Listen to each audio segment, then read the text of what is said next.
Hello, hello, lovely people. Hapunan na naman. Ano ang inyong nilutong ulam? For today's ulam, parang masarap humigop ng mainit na sabaw ng sinigang. Okay, kasi meron akong napakatamis na kamatis sa aking fridge. At meron akong binili sa Pilipinas nitong Nor sinigang sa sampalok mix with gabi dahil gusto ko yung malapot yung sabaw. So, this morning ay nagpunta sa supermarket yung aking financier at binilan niya ako ng buto-buto ng baka, pero nasaan ang buto? Walang buto. Puro laman itong binili niya. Yan, ayaw niya na may buto yung kakainin ko dahil hindi siya kumakain ng may buto. May buto, may tiniki, hindi siya kumakain nun. So, mga filet-filet lang mga kinakain niya. So, ayan, binilan niya ako pero wala nga buto. At ito yung kagandahan sa karne ng baka dito sa Netherlands or sa Europe or kung saan man, kasi compare sa Pilipinas, magpapalambot ka ng karne ng baka at uubusin yung gas, or kapag ka electric naman yung stove mo, ay nako, napakataas na ng bill ng kuryente dahil mukhang aabutin ka ng 2 oras, 3 oras para talaga malambot yung karne. Ito ay pinakuluan ko lang ng 30 minutes at grabe, nagkakaluray-luray na. Sobrang lambot. Ayan. Yan, hawak ko kasi itong phone, so hindi ko mapakita sa inyo, pero grabe, ayan o, naghihiwa-hiwalay na.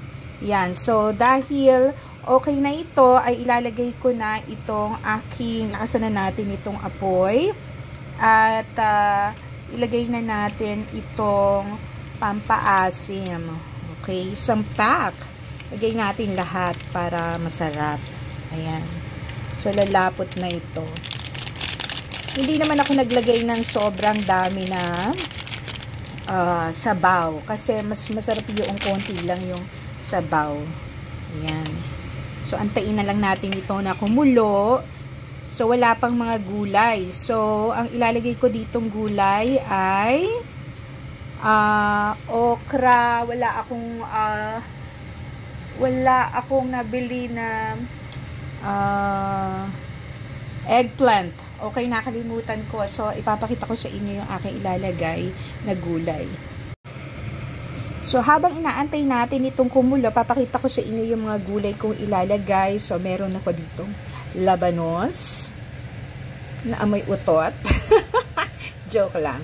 Okay, hindi kasing amoy ng labanos sa atin sa Pilipinas masyadong maamoy. Ito ay walang amoy. Yan. Sabi kasi ng nanay ko nung buhay pa siya ay amoy utot daw yung labanos. Tapos wala akong mabili dito na string beans na mahaba. So eto na lang, mga cut na frozen. At look at my okra naman. Ganito yung okra. Sa Egypt pa ito nang galing. Ayan. Imported ang ating mga gulay. Ayan. From Turkey, from Egypt. Okay, ang ating mga gulay. So, ilagay na natin ito bago, ayan, nagsisimula na kumulo. Ayan. So, antayin na lang natin ito na kumulo. Wala tayong kangkong dahil hindi pa ako nakakapagtanim. Hindi pa panahon para magtanim ng kangkong dahil malamig pa malamig pa yung panahon. Sa spring pa tayo magtatanim noon. Yan, Chinese kangkong yung itatanim ko. Meron pa ako natirang buto last year. Yan. So, antayin natin ito na kumulo. Sandali na lang ito. So, instead na kangkong, ang ilalagay ko ay repolyo. Okay? Hindi spinach. Repolyo. Mas gusto ko kasi din yung repolyo. Ayan. So, para siyang nilagang sinigang. Diba? Ako naman yung kakain. So, kanya-kanya lang yan. So, that's all. Antayin natin kumulo.